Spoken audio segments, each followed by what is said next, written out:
السلام علیکم ورحمۃ اللہ رب اشرح لی صدری ویسر لی امری واحلل عقدۃ من لسانی یفقہوا قولی۔ دوستو، ایک بہت اہم اور نازک موضوع کے اوپر اس وقت پہ آپ لوگوں سے بات کرنا چاہ رہا ہوں۔ آج کل جیسا کہ آپ لوگ دیکھ رہے ہیں کہ پچھلا ڈیکیڈ جو تھا آج سے میں کہوں گا 2014 2015 16 2010 سے شروع کر کے، تو اس میں 223 کا جو ہے وہ دورہ چلا۔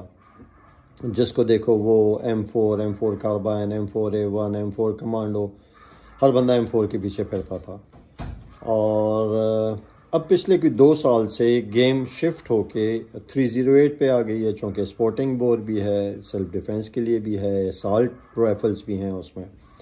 پھر اس میں جو سب سے بڑا جو گیم چینجر تھا وہ یہ تھا کہ کلاشنکوف جیسا کنسرن، ملوٹ، سیگا جیسے برانڈز، انہوں نے 308 جو ہے وہ اپنی شیپس میں AK پلیٹ فارمز پہ جو ہے وہ لانچ کر دیں۔ پرائسز بہت کمپیٹیٹیو تھیں، ایمونیشن مارکیٹ میں بہت سارا اویلیبل ہے۔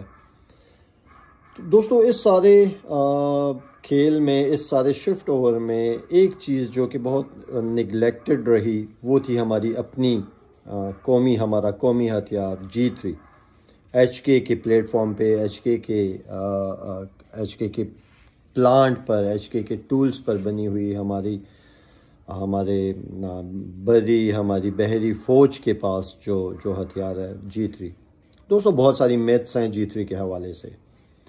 POF نے انیشیٹو لیا، اس نے سویلین ورژن میں اپنی 308 سپورٹنگ بور میں انہوں نے لانچ کیا۔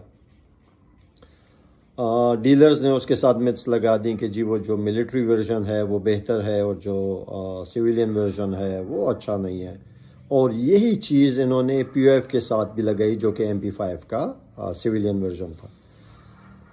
میں بہت اوقات پہ، بہت مرتبہ میں نے اس چیز کو جو ہے وہ کلیئر کرنے کی اپنے لحاظ سے کوشش کی کہ دوستو اس طرح کی کوئی بھی بات نہیں ہے۔ اگر ایک چیز ایک پلانٹ پر تیار ہو رہی ہے تو اس میں کوالٹی کے ایشو آنے کا انٹل انلیس اس وقت تک جو ہے وہ آپ شبہ نہیں کر سکتے ہیں جب تک آپ را میٹیریل چینج نہیں کرتے۔ اب چونکہ ایک آرگنائزیشن جو ہے وہ ایک SOP کے انڈر کام کر رہی ہوتی ہے، ایک سسٹم کے انڈر کام کر رہی ہوتی ہے، تو وہاں پہ اس طرح کی باتیں کرنا یا اس طرح کا حرکت کرنا کہ کوئی ایک بیچ کے لیے ایک طرح کا را میٹیریل ڈالے اور دوسرے بیچ کے لیے دوسرا ڈالے، پاسبل نہیں ہے۔ پاسبل ہے اگر یہ کسی XYZ کسی ذاتی بندے کی کوئی فیکٹری ہے۔ دوستو، یہ باتیں میں اس لیے کر رہا ہوں، زیادہ بہتر طریقے سے جانتا ہوں کہ مجھے زندگی میں ایز اے مینوفیکچرر بھی کام کرنے کا موقع ملا ہے۔ میں نے فارماسیوٹیکل کی مینوفیکچرنگ کی ہے، ٹھیک ہے دوستو۔ میں نے فارماسیوٹیکل کو پروموٹ بھی کیا ہے، میں نے فارماسیوٹیکل کو ڈسٹریبیوٹ بھی کیا اور پھر فارماسیوٹیکل کو میں نے مینوفیکچر بھی کیا، اور میں نے اسے فارماسیوٹیکل کی مینوفیکچرنگ کو دیکھنا، میں سمجھتا ہوں کہ مینوفیکچرنگ کا پروسیس اسلحے کا اور فارماسیوٹیکل کا دیر از اے ہیل آف ڈفرینس، لیکن میں بات کر رہا ہوں ایک سسٹم کی، جہاں پہ سسٹم اڈاپٹ کیے جاتے ہیں وہاں پہ ایسا ہوتا نہیں ہے۔ اب ایک اور میتھ جو ہے وہ G3 کے حوالے سے، POF کے حوالے سے نکلی ہوئی ہے۔ کوئی صاحب آپ کو، ایک ڈیلر صاحب آپ کو بولیں گے کہ جی وہ فلان کے صاحب جو ہیں تو وہ اس ادارے کے وہ میرے جاننے والے ہیں، اور وہاں سے ہم آپ کو رائفل نکال دیں گے بغیر نمبر لگے ہوئی، اور پھر آپ کے جو لائسنس کے اوپر جو نمبر لگا ہوا ہے آپ وہ اس پہ لیزر کروا دیجیے گا۔ اب یہ چیز کہاں سے ارائز ہوتی ہے، اس کا پیش خیمہ، مطلب یہ چیز بنتی کہاں سے؟ یہ ایسے بنتی ہے کہ جب ہمارے بھائی حضرات اپنی 308 کے لیے اپلائی کرتے ہیں، اپنے لائسنس کے لیے اپلائی کرتے ہیں، تو بہت سارے ایسے بھائی ہوتے ہیں جنہوں نے خریدی نہیں ہوتی اور وہ ڈیلر سے کہتے ہیں، ڈیلر کہتا ہے میں آپ کو نمبر دے دوں گا۔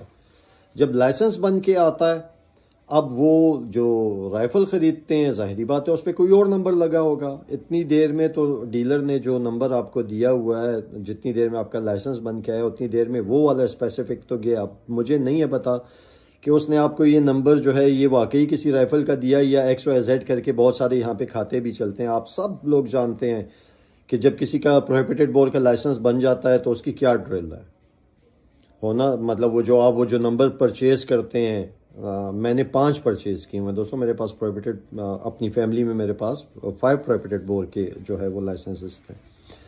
تو وہاں پہ وہ جو 50,000 روپے کسی وقت پہ 30,000 تھا، پھر 80,000 پہ گیا، پھر 1,00,000 روپے پہ گیا نمبر پرچیز کرنا. وہ کیا ہوتا تھا؟ وہ بیسیکلی رائفل تو آپ کی اپنی ہوتی تھی، آپ کسی ڈیلر سے نمبر لے کے وہ پیسٹ کرتے تھے اپنی رائفل کے اوپر. ٹیمپرنگ ہے، کھلے عام ٹیمپرنگ ہے. اور اگر اس وقت پہ کوئی آپ کو یہ کہہ رہا ہے کہ میں آپ کو G3 نکلوا دوں گا اور وہ اس کے اوپر نمبر نہیں لگا ہوگا اور میرے تعلقات ہیں، تو دوستو دس از لنگر گپ اینڈ نتھنگ ایلس. بچیے، ٹھیک ہے؟ جھوٹ ہے یہ، اس میں کوئی سچائی نہیں ہے. میں ایک کامن سینس سے سوچئے کہ ایک ادارے کے اندر سے کیسے پاسبل ہے اتنی بھی اندھیر نگری نہیں مچی ہوئی. ہاں، میں البتہ آپ کو درآدم خیل میں بہت ساری ایسی جگہ دکھا سکتا ہوں جہاں پہ بہت سارے برانڈز کو بنایا جاتا ہے، ریفربش کیا جاتا ہے. ٹھیک ہے، میں نام نہیں لینا چاہتا ہوں. بہت ساری جتنے ویپنز کے ساتھ آپ جو ہے وہ کہانیاں سنتے ہیں نا کہ یہ فلانی ملک نے فلانے ملک کی آرمی کے لیے بنایا تھا اور پھر یہ ادھر آ گیا تھا، پاکستان میں آ گیا تھا. بس اب وہ کہتے ہیں عقل مند راز اشارہ کافی است. تو دوستو ایسی کوئی چیز بھی نہیں ہے. برائے مہربانی جو بندہ بھی اپنا جب لائسنس بناتا ہے 308 کا تو انشورٹ کر لے کہ جو نمبر اس کے لائسنس پہ درج ہے وہ رائفل اس کے پاس موجود، اس نے اپنے لیے پہلے یا پرچیز کی ہوئی ہے یا اس کے کچھ پیسے دے کے ڈیلر کے پاس بک کروا کے رکھی ہوئی ہے. اور کسی دوسری رائفل کے اوپر نمبر کو لگوانا، پنچ کروانا، اس سے ایک تو قانونی پیچیدگیاں بھی پیدا ہوتی ہیں، دوسرا جب کبھی وہ اس کو ری سیل کا جب مرحلہ آئے گا تو بھی اس کو بہت زیادہ پرابلم ہوگی. تو دوستو بچیے ان ساری کہانیوں سے، ڈیلر حضرات کی ان ساری قصے کہانیوں سے، ان افسانوی قصوں سے. ٹھیک ہے جی کہ یہ ایسے ہوا تھا، ویسے ہوا تھا. کٹ کلاشنکوفس، کٹ G3 ملتی ہے درآدم خیل میں، کٹ MP5 ملتی ہے درآدم خیل میں، وہ اوریجنل نہیں ہوتی. اگر آپ نے 308 خریدنی ہے تو کسی بھی مستند ڈیلر کے پاس جائیے. آپ نے G3 خریدنی ہے لائسنس کے اوپر تو کسی بھی مستند ڈیلر کے پاس جائیے. POF کی اگر آپ نے POF 5 خریدنی ہے تو کسی بھی ڈیلر کے پاس جائیے. اگر آپ نے سیگا مولوٹ وغیرہ خریدنی ہے تو بھی کسی مستند ڈیلر کے پاس جائیے. یہ بالکل اسی طرح کی بات ہے دوستوں کہ جب آپ اپنی گاڑی کا انجن آئل چینج کرتے ہیں، آپ نے ایک برانڈ خریدنا ہوتا ہے، زک خریدنا ہوتا ہے، آپ نے ککس خریدنا ہوتا ہے، لیکن آپ کسی بھی راہ چلتے کہیں سے بھی اٹھاتے نہیں ہیں. آپ کسی نہ کسی مستند کسی ڈیلر کے پاس جاتے ہیں اور وہاں سے جا کے وہ برانڈ آپ اٹھاتے ہیں. تو دوستو یہ کچھ گزارشات تھیں. نہ میرا بیک گراؤنڈ صحیح ہے اور نہ اس وقت پہ آپ کو کچھ کوالٹی، لیکن یہ باتیں بہت اہم تھیں. پھر بھولنے کا خدشہ تھا، اسی لیے آپ لوگوں سے صدقہ جاریہ کے طور پر شیئر کر دیں. بہت شکریہ، سلامت رہیں.